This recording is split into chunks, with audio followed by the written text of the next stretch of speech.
ایک دفعہ اللہ رب العزت نے حضرت اسرائیل علیہ السلام سے ایک سوال پوچھا کہ تجھے کسی کی جان قبض کرتے وقت کبھی رحم آیا؟ حضرت اسرائیل علیہ السلام نے عرض کیا، یا الہی، میرا ہر ایک کی روح قبض کرتے وقت دل دکھتا ہے، مگر آپ کے حکم کو پورا کرنا میرا فرض ہے۔ اور کہا، ہاں، ایک ایسا واقعہ گزرا ہے جس کا دکھ مجھے تنہائی میں بھی محسوس ہوتا ہے۔ عرض کیا کہ ایک بار ایک جہاز سمندر میں سفر کر رہا تھا اور آپ کی حکم سے بھنور میں پھنس گیا۔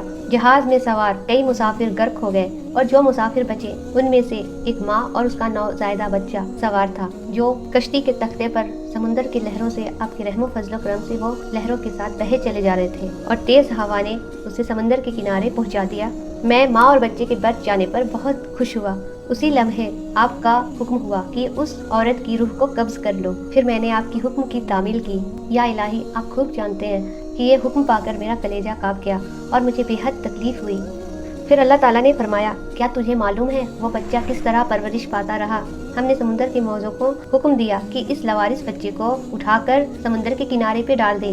ساحل کے قریب ایک سرسبز اور شاداب جزیرہ تھا۔ میں نے پھولوں کو حکم دیا کہ بچے کے نیچے سیج بچھا دے تاکہ وہ اس پر سو سکے، اور سورج سے کہا کہ اپنی تیز تپش کو کم رکھنا۔ بادل سے کہا بچے پر بارش نہ کرے۔ درختوں کی شاخیں خود بخود جھک کر پھل اور ان کا رس اس کے منہ پر ڈال دیتی تھی۔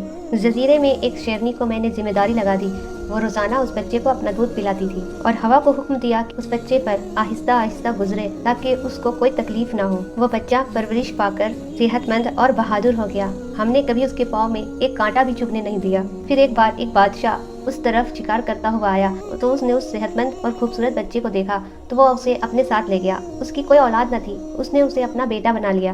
بادشاہ کی موت کے بعد وہ اکیلا تخت و تاج کا مالک بن گیا۔ پھر وہ غرور اور تکبر سے ہمارے بندوں پر ظلم کرنے لگا اور خود کو سب کے سامنے خدا کہلوانے لگا، اپنا بت بنا کر سب سے سجدے کروانے لگا، اور جو اس سے انکار کرتے تو اس پر بہت ظلم کرتا۔